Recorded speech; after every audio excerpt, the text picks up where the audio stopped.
So this week, Americans are celebrating the birth of our nation by gorging ourselves on hot dogs and watching things explode. It's pretty close to how the Founding Fathers imagined us celebrating this important day.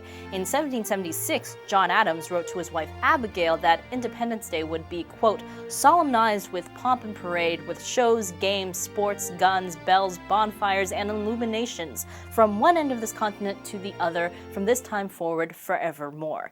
Yes, Adams pictured a grand anniversary festival commemorating the day of the historic vote on independence, July 2nd, 1776.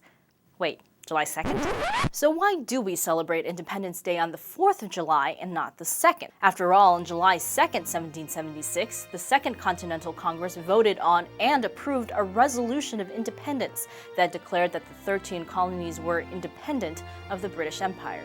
Sound familiar? But the Resolution of Independence is not the same thing as the Declaration of Independence. The resolution was first proposed on June 7th by Virginian Richard Henry Lee, but the Continental Congress decided they weren't ready to vote yet.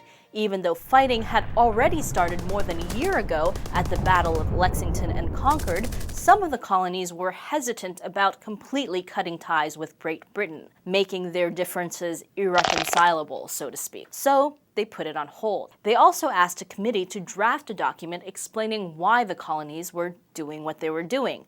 That document ended up being written by Thomas Jefferson. Alright, so back to July 2nd. Now that they had agreed on independence, the Congress would spend the next 2 days editing, arguing over, and re-editing their Declaration of Independence. As a former copy editor, I'm kind of surprised it only took them 2 days. Congress officially adopted the Declaration on July 4th, 1776, the date written prominently on the top of the document and the one that would be celebrated forevermore. Note that I said adopted the Declaration and not signed. Unlike what's depicted in popular culture like the amazing movie musical 1776 featuring Mr. Feeney as John Adams, the 56 delegates did not all sign the Declaration on the 4th. Most people signed it on August 2nd, and the last delegate didn't sign it until more than a year later. Now, as for John Adams, he soon fell in with celebrating the 4th of July, holding a dinner in Paris with Benjamin Franklin on July 4th, 1778, to gather French support for the American cause. And he lived long enough to be invited to the 50th anniversary of the Declaration, but he never made it. Both he and his fellow patriot, friend, and rival Thomas Jefferson died on July 4th, 1826. Adams' last words were, "Thomas Jefferson survives." Jefferson, however, had already died. Now, speaking of editing, the most famous line of the Declaration, the one starting, "We hold these truths to be self-evident, that all men are created equal," mentions the unalienable rights of life, liberty, and the pursuit of happiness. Or is it inalienable rights?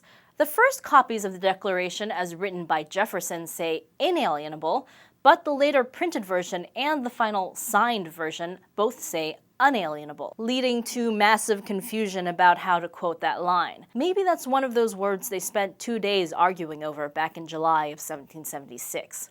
Thanks for watching this video. If you enjoyed it, remember to like it and subscribe to Interrobang for more. And remember to like us on Facebook and follow us on Twitter for more weird and interesting facts.